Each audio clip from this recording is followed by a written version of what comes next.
Mesdames et messieurs, la télévision démocratique est disposée à vous servir comme d'habitude. Et pour ces numéros, nous recevons pour vous un digne fils de ce pays. Nous parlons bien sûr de M. Barthélemy Okito. Il est président de la grande communauté que nous appelons la Ligue nationale des Anamongo. Il est également président de l'association des communautés du Maniema, président des secrétaires généraux actifs, autant de titres que détient ce fils du pays. Voilà pourquoi, au cœur de la société, est venu solliciter son expertise sur quelques questions politiques de l'heure, notamment l'épineuse question liée aux réformes électorales avant la mise en place des animateurs de la Commission électorale nationale indépendante, des réconciliations au sein de la communauté Anamongo. Exactement, il est aussi secrétaire général au sport. Vous le savez, la République démocratique du Congo s'engage pour participer à cette Coupe mondiale, la grande messe mondiale qui aura lieu en 2022. Nous parlons de la Coupe du Monde. Vous avez sans doute compris qu'il est dans plusieurs casquettes. À nous de gérer le temps pour que vous et nous puissions retenir quelque chose. Monsieur Barthélemy Okito, bienvenue sur la télévision démocratique. Certes, vous êtes un habitué de cette émission, président national de la Ligue nationale des Anamongo. Est-ce que vous vous sentez bien dans cette appellation? Dans toutes les appellations que vous avez énumérées. Donc je suis élu président, je suis le président national des Anamongo, je suis le président national des communautés du Maniema. Malheureusement, ceux-là qui devaient me remplacer, ils sont deux, ils sont morts. C'est malheureux. Et on devait déjà faire l'alternance. Et puis je suis doyen, le secrétaire général de l'arbitre du Congo. Et vous avez dit, je suis secrétaire général du sport et loisirs. Donc, il n'y a aucun problème. Et comment vous parvenez à concilier toutes ces fonctions? Il faut s'organiser. C'est comme là, je vais te répondre en différentes casquettes, en rapport avec les différentes questions. Donc, il n'y a aucun problème. Il faut seulement être organisé. Il faut décentraliser et coordonner. C'est l'essentiel. Alors, c'est l'essentiel. Justement, la population se pose la question sur l'apport de la communauté Anamongo dans ces processus électoraux. Nous sommes dans la fièvre de la désignation des animateurs, notamment le président de la future commission électorale nationale indépendante. Est-ce que la question vous intéresse au sein de l'association? Oui, mais nous sommes de la société civile. Et nous avons une forte expertise au sein de la LINA. Mais le Tundula qui a présenté cette loi, la loi qui va être examinée, c'est un fils Anamongo. Nous avons l'expertise du professeur Esambo.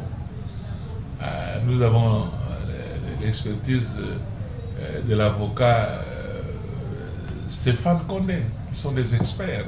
Et je ne vais même pas citer tout le monde. Il faut garder les autres. Donc, nous nous intéressons. Vous savez, pour nous, la Ligue nationale des Anamongo, cette fois-là, nous disons non. Nous représentons quand même 33% de la population congolaise. C'est ce que vous ne cessez de nous dire chaque année. Mais on vous l'a dit. Mais dans la faisabilité, on ne le constate pas. Dans la pratique, nous avons 7 gouverneurs alignés. Pouto, Maïndombe, je vous répète, Boloko à l'Équateur, Bomoko à la Chopa, Wale à Kisangani, Moussafiri au Maniema, Pieme au Kassai et Moukouma au Sankuru. Vous ne comprenez pas. Donc, 7 gouverneurs élus. alignés. Font-ils du bon travail sur le terrain ou bien Oui, parce que mais le fait d'être un membre, c'est déjà une problème fierté. qui se pose, c'est le problème des assemblées. Bon, on va revenir On sur va ça. revenir sur ça, je le sais. Oui. À ce qui concerne la CENI, nous, les Allemands, nous disons d'abord les textes, la réforme.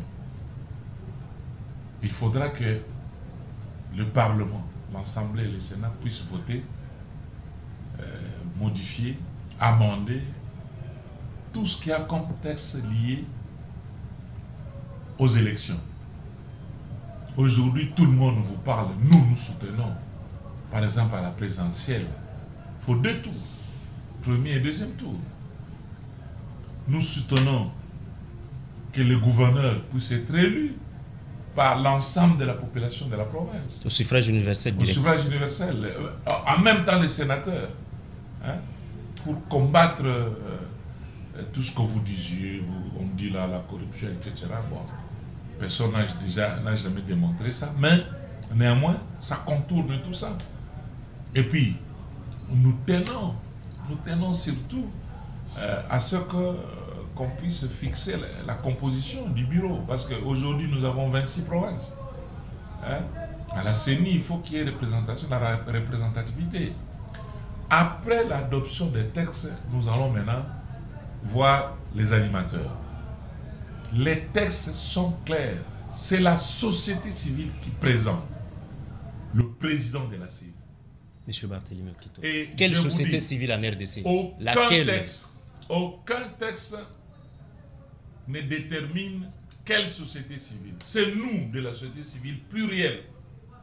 Les confessions religieuses, les autres associations de la société civile, bien sûr, dans les secteurs, divers secteurs, nous nous mettons ensemble et nous désignons le président. Les confessions religieuses, ça c'est leur stratégie à l'interne. Vous savez, moi j'ai le procès verbal de la désignation de Malou Malou. Peut-être vous l'avez jamais vu ça. Moi j'ai ça. Je t'ai dit que j'ai des experts avec moi. Nous avons le procès verbal. C'est par, je ne sais pas, qu'est-ce qui s'est passé. On a désigné Malou Malou, on a désigné Ngwe Mulunda et puis on a désigné Nanga. Alors c'est resté que non, le président de la CENI sera issu de la société civile, mais thématique confession religieuse. C'est Fachi Béton qui dirige ce pays. Les textes, nous suivrons les textes avec Fachi Béton. Une chose, ce sont des histoires, de vieilles histoires là. Hein? Les textes disent c'est la société civile qui présente le président de la CENI. Alors commencez d'abord à organiser cette société civile. Non, nous sommes organisés. Vous croyez que nous ne sommes pas organisés? Nous sommes organisés. Quand vous allez défendre le budget, vous trouvez la société civile est représentée partout. La cage, c'est tous les jours que vous attendez la cage, le Kapiamba. Vous attendez qui là? Tout le monde, nous sommes là. La société civile existe. Pluriel, Maman Kalanga est là. Je vois qui là? La société civile, la coalition de la société civile, Kabunja. Tout le monde est là. Mais ce qui est vrai, bon, les confessions, les religieuses, ils ont leur stratégie. Par exemple, nous disons, il faut prendre un homme genre Mukwege. C'est nous. On peut convaincre les autres membres de la société civile. Nous présentons Mukwege comme président de la CENI. Nous pouvons aussi présenter Moussengo. Vous voyez? Donc, on dit, c'est la société civile. Il n'y a aucun texte qui a aboli cela. Mais, les stratagèmes politiques ont fait que pendant 2006, 2011 et 2018, on a pris quelqu'un des églises. Mais ce n'est pas ça les textes. Donc, vous voulez dire que cette fois-ci, vous récupérez les postes. Le chef de l'État parle du respect des textes. Avec Fachi Béton, nous allons respecter les textes. C'est-à-dire, la société civile va présenter son candidat pour diriger la CENI. Et ces candidats peuvent venir de confession religieuse. Ils peuvent venir. C'est une hypothèse aussi. Oui, ils vont présenter. Il faut convaincre. Ils doivent convaincre les autres partis. Hein? Et ce qui nous a étonnés l'autre fois, ils siègent directement. Ils voient Non, nous allons... Je vous ai dit qu'on va voir le président Bosso pour lui dire on doit respecter les textes. Avec Fachi Béton, on doit respecter les textes. la société civile. On ne dit pas que non, la thématique confession religieuse. Non, non, non, nulle part. Et j'ai les experts. Et je vous dis, j'ai les procès verbaux des anciens de Mousselmo. Et de qui? De Malmal. Malmal. C'est bien dit là-dedans. Donc, il n'y a pas de débat. Les textes sont clairs. Et nous devons respecter les textes. Mais, d'emblée, on ne peut pas dire non. L'abbé Chollet et les autres sièges, leurs candidats disent non, non, non, non, c'est pas ça. Donc, soyons clairs. Ouais. Et dans cette diversité de la société civile, Ouais. n'allez-vous pas tenir compte des confessions religieuses qu'on appelle... Ils sont. Ils sont. Elles sont Voilà. partie prenante de la société civile. Mais aussi longtemps qu'au sein de cette société civile, nous avons des sociétés civiles tendance telle. Non. Voilà pourquoi parfois ces postes vous échappent, on préfère donner ça aux prélats ou à d'autres. Mais tous ces prélats qui sont venus là, tu as vu ce qu'ils ont fait. Hein? D'ailleurs, si les Congolais, si nous sommes sérieux, on risque de refuser. On a vu Malmal en 2006. C'est dans les blindés ici qu'on a proclamé les élections. Non? En 2011, Ngoïmoun a proclamé les élections. Hein? Et en 2018, vous continuez à contester jusqu'à aujourd'hui. Non, ce n'est pas ça. On n'exclut personne. Mais il faut quelqu'un qui va rassurer tout le monde. Et c'est quoi le profil de ces quelqu'un-là? Parce que là, c'est aussi un sérieux problème. Un politique, un ressortissant d'un regroupement. Il ne faut pas dire que tous les politiques sont malhonnêtes. Non, il y a des politiques sérieux.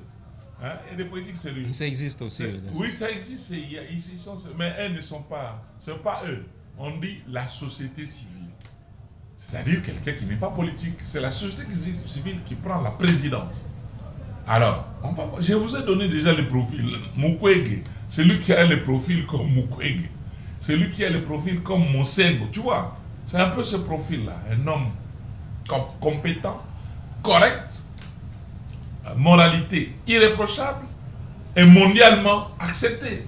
Voilà un homme qu'on peut désigner président de la CENI. On peut prendre n'importe qui.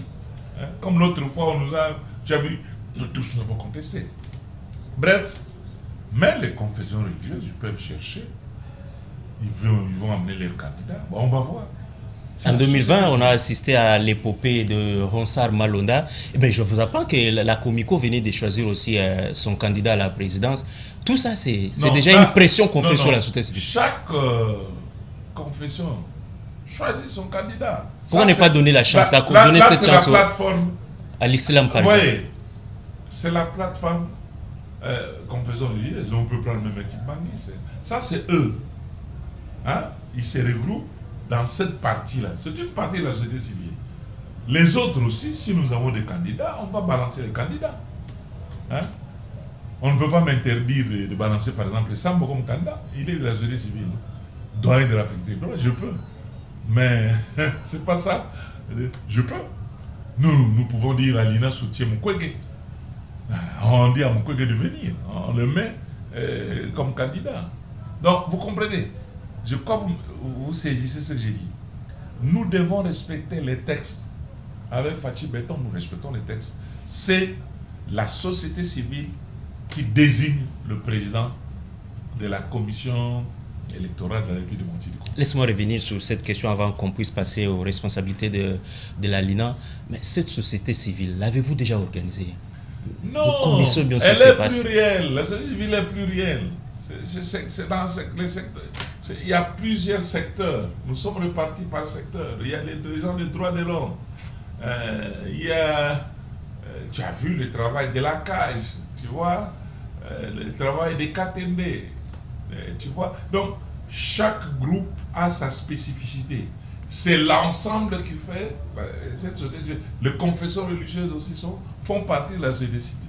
Donc, à moins qu'on change les textes, mais les textes existants parlent de la société civile qui désigne le candidat président de la CENI. Alors, cette réforme ou les réformes que la plupart des acteurs soutiennent, vous ne voyez pas que c'est une façon d'aller ouvrir une boîte en parole? Parce qu'il sera question de réviser notamment quelques dispositions. Non. Quand nous parlons de revenir à deux tours à l'élection présidentielle, il faut... on risque de glisser et aller toucher à autre chose. Non. Il y a des des articles intouchables dans la Constitution. On vous dit, il y a certains articles, les dispositions qu'on ne peut pas toucher. Non, le problème c'est quoi? Nous étions 11 provinces. Maintenant nous sommes 26. Et puis, c'est le consensus national. Vous comprenez? C'est le consensus. Tout le monde ne veut pas avoir un président qui est élu avec, par exemple, 30%. Ça ne va pas. On est 5-10 candidats. Le premier a 28%, le deuxième a 25%. C'est le premier qui passe, mais avec 28%. Vous voyez, il y a 70% qui ne l'acceptent pas. Mais si c'est à 2 tours, le premier tour, il reste le 2, et à ce moment, il vient gagner correctement, et il y a la population, le peuple. Hein? C'est au second tour que vous êtes trop courtisé, la Ligue nationale des Anamongo. Même au premier tour, nous, si nous décidons que vous passiez, vous allez passer. Nous sommes déjà 33%. Même 25% vous donne ça pour passer au premier tour. Hein? C'est cette fois-là, vous allez voir. Léon, tu es avec moi, non? Je te dirai, nous, on va soutenir tel. Voilà. Et vous verrez. Parce que nous sommes 33%. Si nous prenons, par exemple, si je prends mon frère Moussa Nyamouis, hein, les bananes, on se met ensemble. Nous sommes déjà autour de 49. Bon, bref, je ne vais pas divulguer tout ça, mais nous choisirons plutôt le meilleur candidat. Hein. Il faudra qu'on choisisse. Déjà, nous avons vu comment ça s'est passé en 2006, en 2011. En 2018, la population aussi apprend. Maintenant, le vote, ça va être... C'est pas facile. Hein. Pour être gouverneur, il faut être voté par la majorité de sa population. Non, justement, c'est-à-dire pour la Ligue nationale des Anamongo, représentée par son président Barthélemy Okito, il faut des réformes avant la désignation. Les réformes avant la désignation. Maintenant, c'est ces réformes-là qui vont nous permettre, on peut dire, dans la composition du comité de la CENI, il y a autant de membres de la société civile, autant de membres des partis politiques, hein, autant de membres, je ne sais pas, des Kingani, et chaque groupe, nous allons nous organiser pour présenter ces nombres-là. Est-ce qu'on ne peut pas la dépolitiser, cette commission électorale? Elle doit... Non, vous savez, les élections, c'est un problème de confiance. Vous ne pouvez pas vous dire non, comme j'ai entendu l'autre, non, on donne... Non, un groupe ne peut pas. C'est tout le monde. Chacun doit venir voir les partis politiques. Un parti politique, c'est quoi? C'est pour conquérir le pouvoir, non? Alors, lui va vous laisser. Il est à l'extérieur et vous venez coter le nombre. Non, ils doivent être dans la marmite. Observer, regarder. Parce que cette fois-là, il y aura des élections sérieuses et transparentes. Le vainqueur, vous verrez, ce sera le meilleur vainqueur. Parce que tout le monde, maintenant, on est éveillé avec tout ce qui s'est passé. Vous comprenez? Donc, il n'y a aucun problème. Nous devons nous faire confiance. Nous sommes Congolais, on va se faire confiance mutuellement.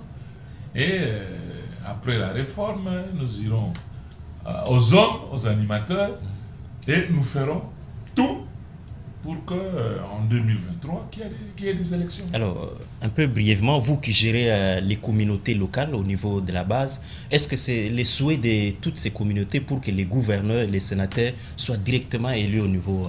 Oui, ils sont fatigués par l'émotion des membres des assemblées provinciales. Hein? Moi, j'ai 7 gouverneurs qui me consultent, mes présidents.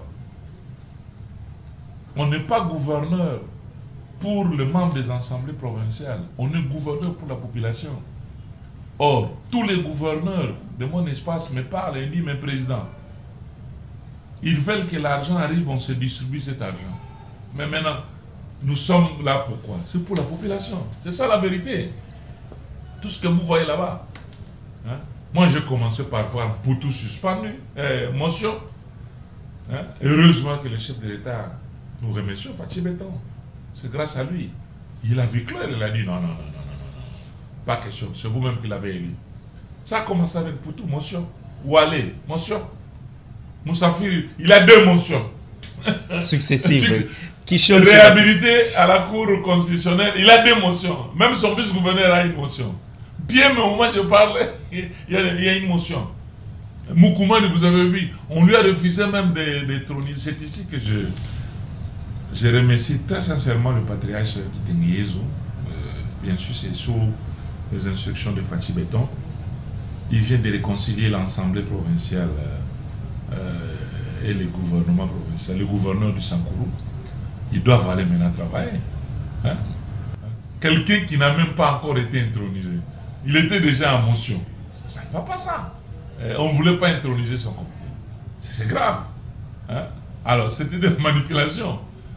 Et puis, les notabilités se sont réconciliées. D'ailleurs, tous se sont mis dans l'union sacrée. Hein? Il n'y a plus de peur que de mal. Donc, bref, c'est ainsi que ça ne marche pas. Hein? Tout l'argent des rétrocessions, non, il faut vous partager avec les membres des assemblées. Non! Alors, il y a certains gouverneurs qui refusent, qui disent non. Je dois investir dans le fonctionnement de ma province. Parce que c'est ce peuple qui nous a élus. Il faut réhabiliter les routes, il faut équiper les centres de santé. Il y a beaucoup de tâches. C'est ça la difficulté. Et les autres disent, ah bon, nous, en 2023, on n'aura rien, on ne va pas aux élections, donc nous allons perdre des élections à cause de toi. Bon, ça va. Tu as suivi, Godet a parlé, hein, vous avez suivi. Donc, ce sont des conflits. Mais si les gouverneurs est élu par la population, qu'on met le garde-fou, vous comprenez, ça pourrait être une bonne chose. Ouais. Donc, nous croyons qu'il faut d'abord des réformes et ensuite on viendra désigner les acteurs. Êtes-vous fier de la manière dont les gouverneurs, si on peut dire les gouverneurs membres de l'association des Anamongo, l'ALINA que vous dirigez, êtes-vous fier de la manière dont ils dirigent leur province? Vous êtes parmi les acteurs qui avaient décrié, bien avant même quand on parlait du découpage, nous étions dans ces bureaux, vous avez dit le problème pour les nouvelles provinces, il faut choisir un gouverneur, un patriote, quelqu'un qui aime la province, ainsi les choses peuvent... Est-ce que c'est le cas aujourd'hui avec le gouverneur de votre association? Oui, tous les gouverneurs de l'espace Anamongo ont le profil. Regarde Poutou, parce que c'est un agronome, hein, il a l'expertise. Hein, est-ce que vous les consultez de temps en temps? Je vais parler avec tous les 7 maintenant si tu veux. Tout de suite après, je vais les appeler. Moi, je parle avec eux, avec Wallet. Et je suis en contact avec eux. Je leur demande les routes. On parle des routes. Ça ne marche pas. Hein, les routes, on parle la vie. Le niveau de vie, hein, ça ne va pas. Hein, il faut rapidement que le Premier ministre Sama mette en place le gouvernement central, hein, parce que les échos qui viennent de nos communautés de base, ça ne marche pas, ça ne marche pas. La crise elle est profonde.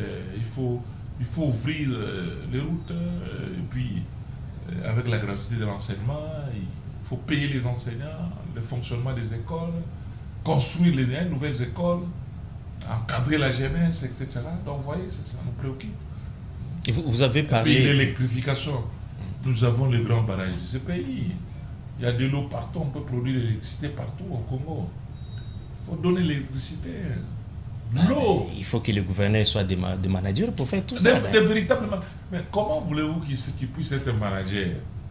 Je vous donne l'exemple de celui du Sanko. Il n'est même pas encore investi. Hein?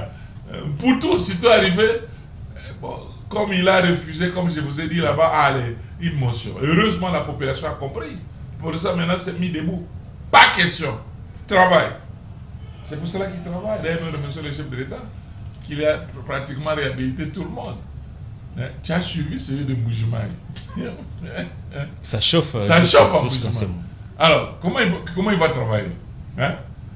Donc, bref, il faut des garde-fous, il faut des réformes, des textes qui sécurisent tout le monde. Alors, qu'en est-il de la médiation du haut représentant du chef de l'État Kitengiezo?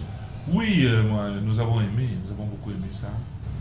Il a mis sur une même table d'abord toutes les notabilités, les Okoto, les Franck Diongo, les Mende. D'ailleurs, Franck Diongo avait même demandé d'être là, les Olenganko et tout le monde. Hein. Leader. Puis ils se sont embrassés, ils se sont réconciliés. Puis Olamba avec Mokomadi. D'ailleurs, nous lui demandons de continuer le travail, hein, parce que...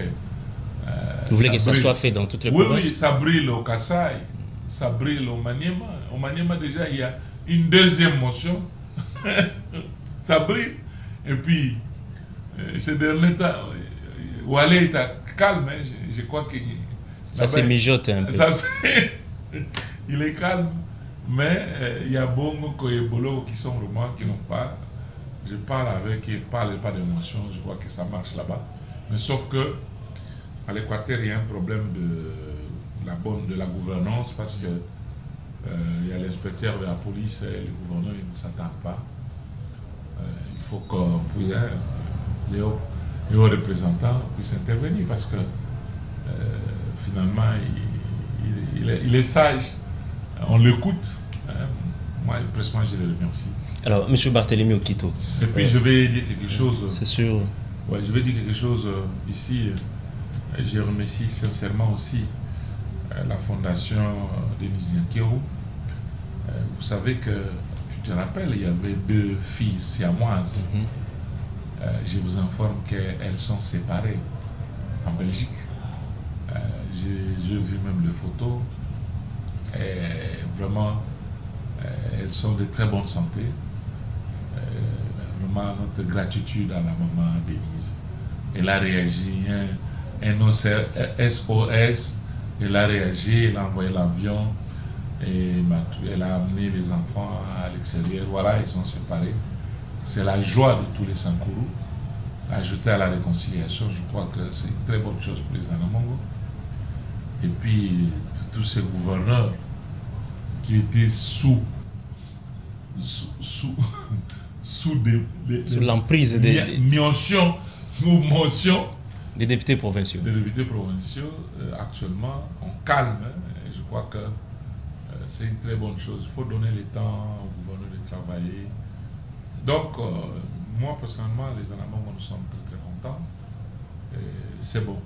C'est bon, un geste louable de la part de la très distinguée Première Dame. Alors, avant qu'on puisse clôturer ce chapitre consacré à la Ligue nationale des Anamongo, vous voulez vous éterniser finalement parce qu'apparemment, vous semblez avoir jeté la tenue du congrès dans le calendrier grec. Non, c'est pas ça, on ne veut pas s'interniser. Vous avez peur d'affronter les élections au congrès ou comment? Et puis, ici, ce sont les communautés de base, hein, c'est la tradition. Hein? Non, c'est pas ça. Parce que nous devons organiser le 3e congrès. Lumumba à l'époque avait les moyens.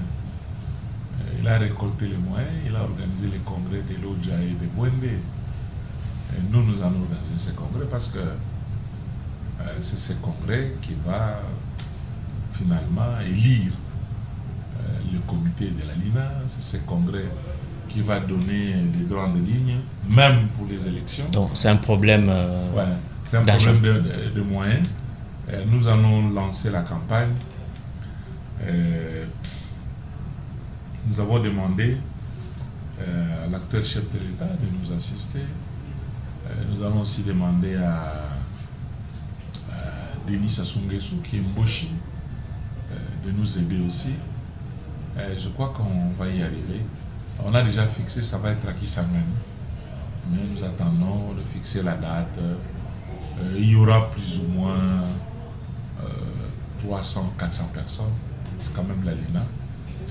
Il y aura les représentations des Anamongo du Gabon, les Amba, Amba, les Makwa, les Boshi, les Mosaka de Brazzaville, ils seront là. J'étais au Cameroun, j'ai vu les Mongos du Cameroun, chez Mongo Béti là-bas, ils m'ont reçu. Donc, le Bembe de la Tanzanie, ils seront là, le Bembe de la Tanzanie. Donc, tout le monde, la diaspora, hein, il faut une grande délégation et nous allons organiser notre... Soyez calmes, on va organiser... vous savez, nous, on est patriotes et démocrates. Hein, Lumumba était démocrate. Oui, je comprends. Hein, Lumumba était démocrate. Démocrate, bien sûr. Vous parlez de la démocratie. Nous attendons le gouvernement. Ça vous inquiète aussi que ça traîne pas. aussi? Moi, ça ne m'inquiète pas parce que, vous savez, moi, j'ai eu la chance de travailler avec Samalou Kondé. mon ancien ministre. Ah, c'est un garçon qui est efficace. Hein. Il est en train de régler ça. Il ne faut pas produire un gouvernement tout de suite et finalement les problèmes commencent à se poser.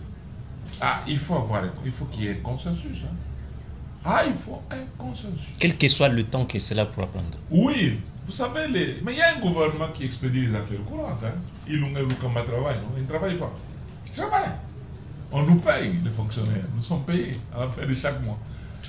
Non, et pour vous dire que je crois qu'il faut bien régler ça. D'abord, il faut la représentativité provinciale. Il faut la représentativité des femmes. Et puis, le parti politique.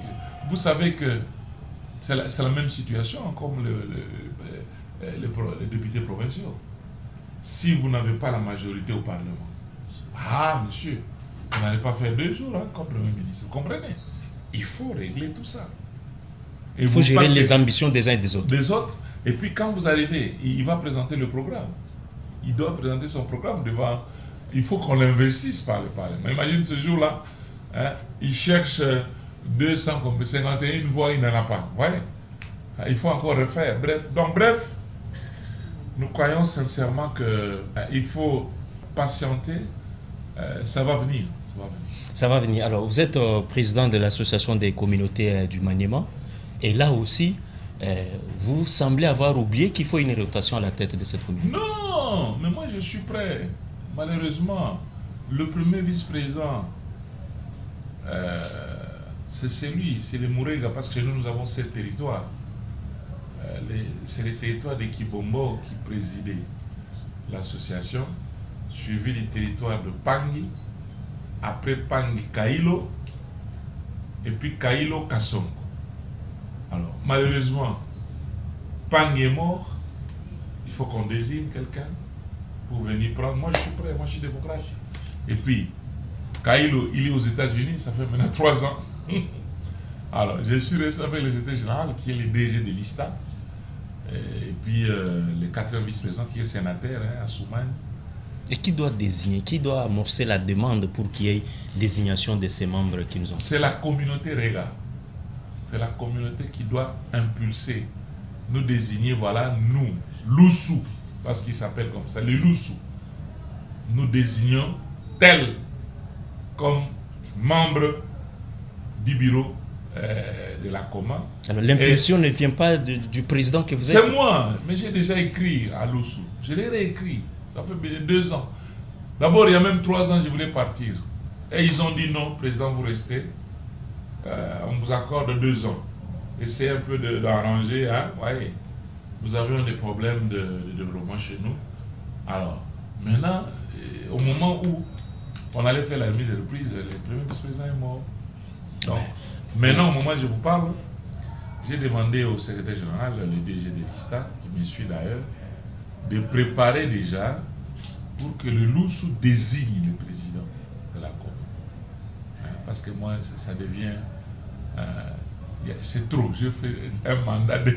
Plus de 2 mandats de trop. Est-ce qu'il vous arrive de faire une descente dans toutes les provinces bien pour sûr, palper la réalité sur le terrain? Ou bien vous vous contentez des rapports comptables? Moi, je suis un ancien membre de l'Assemblée provinciale du Maniema. Je connais le Maniema. Je connais le Nord. Même au moment où je vous parle ici, je suis consulté. Les notabilités me consultent. Je parle avec la présidente de l'Assemblée provinciale pour parler Maniema. Je parle avec elle. Donc, on est consulté. Parce que le courant qu'il y a maintenant, c'est nous qui avons renforcé le courant. On est allé prendre le courant de Rutshurukuru. C'est avec nos cotisations que nous avons renforcé Kindu avec le courant de Rutshurukuru. Vous comprenez? Donc, pour dire vrai, j'attends. Il va monter. Et puis, aïe, aïe, aïe, aïe, aïe. Le 3e vice-président, c'est Lubutu qui est mort aussi. Et là, les choses se compliquent. C'est compliqué. Charles Bosomi Kafembe, qui était ma député provincial. Hein? Donc, en fait, Charles est mort. Le premier vice-président est mort, le 3e est mort. Le 2e vice-président aux États-Unis. Bon, de toutes les façons, nous allons demander à leur communauté de désigner. Hein? Très bien. On va chuter par exemple par les tout derniers points. Vous êtes doyen des secrétaires généraux, vous êtes secrétaire général au sport. La République démocratique du Congo est engagée dans les éliminatoires pour la Coupe du Monde 2022. Alors, la question du nouveau, du remplaçant par exemple, au niveau de la tête des léopards de la République démocratique, il faut un nouvel entraîneur, tout ça. Mais en votre qualité de secrétaire général au sport, comment vous gérez cette question-là? Non, c'est facile. C'est pas de votre responsabilité. C'est facile. Vous savez, je viens de vous parler ici que l'arrivée de Fachi règle un certain nombre de situations. Automatiquement. Automatiquement. C'est-à-dire qu'actuellement, on doit appliquer les textes. C'est-à-dire, il faut un appel officiel à candidature. Je parle avec le président, l'actuel président de la FECOFA, qui a dit qu'il ne va pas se représenter. Je parle avec lui. Il faut un appel à candidature. Maintenant, c'est urgent parce que cet oiseau rare, parce que le chef de l'État, Fachi Beton, est disposé à payer ses primes, son salaire. Le gouvernement va signer un contrat en bonne et due forme. L'essentiel, qu'il signe un contrat d'objectif pour nous qualifier à la Coupe du Monde. Hein, c'est ça. Donc l'oiseau rare, déjà, il faut... Le président Marie m'a dit qu'il était à combien? À plus de 10 candidats. Donc il faut avoir qu'il y ait un appel à candidature rapidement. Nous sommes le 6 aujourd'hui. Si d'ici le 15, on peut connaître l'oiseau rare, on signe le contrat au plus tard le 20, il a 10 jours d'avril et même 20 jours de mai, il peut nous produire une très bonne équipe nationale. En ce qui concerne le reste, pour relancer les sports, nous on a demandé l'implication personnelle du chef de l'État parce qu'il doit faire appliquer les textes, la loi sportive. C'est ça la solution pour lancer le sport congolais. Et puis, j'ai failli oublier dans la partie l'INA, nous avons 3 manifestations importantes. D'abord, le 9 avril et le 10, vous savez que le patriarche Bomboko est mort le 10 avril, 7e anniversaire. Donc, il y aura messe au Sacré-Cœur et le 10, on ira au cimetière de la Gombe pour déposer les gerbes de fleurs. Et puis, le 17 avril, on a reporté le 24.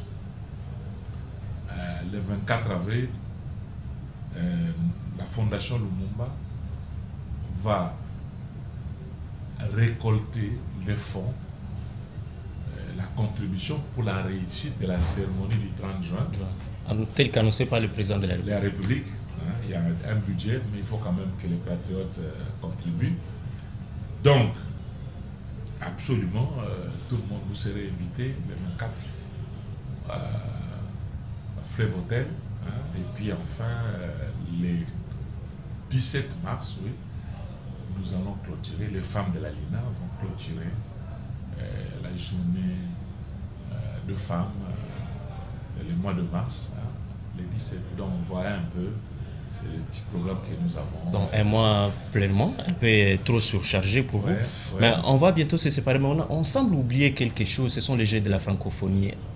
Est-ce qu'il n'y a pas une organisation paritaire? Surtout du conseil de volet sport. Oui, c'est comme si tu... Voilà, l'ordonnance qui nomme le haut représentant du président de la République. Et puis, une ordonnance, je suis en train de regarder là, création, organisation et fonctionnement d'un service dénommé Comité national de l'œuvre. Il y a un haut représentant qui est nommé et qui fait de très bons travail jusque-là. Mais nous attendons, il doit convoquer. Je suis de droit, membre du Haut Conseil. On attend qu'il convoque cette réunion du Haut Conseil. Donc, mais la vérité, c'est quoi? Moi, j'ai toujours la vérité. J'ai été au Niger. J'ai été à Abidjan, au Jeu de la francophonie. J'ai été à Nice, au Jeu de la francophonie. Cela nécessite au moins entre 120 millions et 150 millions de dollars. Et vu le temps qui nous reste? C'est ça, effectivement, vu le temps qui reste, il faut qu'on disponibilise le haut représentant et le coordonnateur qui est nommé doivent avoir les moyens, parce qu'il faut payer les entreprises qui ont gagné le marché, parce que ça doit être un marché, appel d'offres. Ces coordonnateurs qui ont gagné, ces entreprises, ils doivent commencer la construction très rapidement, lancer les travaux, parce que vous savez, il faut prendre le mois de mai. Si on est sérieux, on prend le mois d'avril-mai, on achète, ça arrive. Donc vous prenez juin, juillet, août, septembre, octobre, novembre, décembre, janvier jusqu'à juillet, pratiquement 13 mois pour construire 2 gymnases, un village de jeux, et puis des salles. Nous-mêmes, moi, le général Nzila, le général Mouli, nous allons offrir un centre sportif de haut niveau. Vous avez vu les Japonais, il faut aller filmer ça. Les Japonais sont en train de construire ce centre. Ça va servir aussi au 9e jour de la francophonie. Alors, donc, avant qu'on puisse se séparer, en un mot, êtes-vous pessimiste quant à la tenue de ces Jeux? Non, je suis optimiste. Parce que je vous dis que en lisant l'ordonnance, les chefs, c'est comme le jeu de la francophonie en Côte d'Ivoire. C'est Ouattara qui a sauvé le jeu. Il a récupéré la structure au sein de la présidence. Et au lieu d'attendre le budget du gouvernement, 120 millions, 150 millions, la présidence va chercher ses partenaires, va chercher le gouvernement partout pour donner cet argent de manière à ce qu'on puisse réellement commencer à construire les infrastructures et à préparer l'organisation du jeu. Monsieur Barthélemy Okito, nous vous remercions. Vous avez oublié quelque chose, sinon on prend rendez-vous pour le 9. Monsieur le journaliste, c'est vous. Je suis... La LINA et le chef de l'État des bonnes relations qui existent jusqu'à ce jour. Oui, on a de très bonnes relations. Et ça promet que dans les jours qui viennent, il y aura des bonnes choses. Bon, les relations humaines évoluent. Des fois dans des scies, des fois ça marche. Mais jusque-là, en tout cas, ça marche. Et j'ai failli oublier, je félicite notre frère Anamongo Bolengetengue qui vient d'être nommé secrétaire général Ensemble. Le président de Ensemble, Katumbi Chapwe, a nommé à la place de Pierre Lumbi. Nous remercions l'honnêteté de Katumbi Chapwe. Il a désigné un autre Anamongo Bolengetengue. Et c'est très bon pour nous. Et tout ça, un grand parti. C'est profitable pour la LINA, nous l'espérons. Non, mais c'est un fils LINA qui vient. Donc, il faut l'encourager à bien gérer. Vous comprenez? Il faut l'encourager à bien gérer. Merci beaucoup à M. Barthélemy Okito. On a tellement de sujets, on ne pourra pas épuiser toutes les questions dans une seule émission. Je suis disponible, vous savez, je suis disponible. Merci beaucoup. Mesdames et messieurs, la télévision démocratique RTVS 1 vous dit merci et nous étions fiers de vous proposer le président national de la LINA, le président de l'association des communautés du Maniema, doyen d'âge ou doyen des secrétaires généraux actifs de l'administration, secrétaire généraux actifs. Monsieur Barthélemy Okito, qui a toujours été disponible pour répondre à toutes nos questions, nous vous disons sincèrement, on prend rendez-vous la semaine prochaine, toujours sur la télévision démocratique pour un autre numéro. Et l'équipe technique vous dit merci et à la prochaine.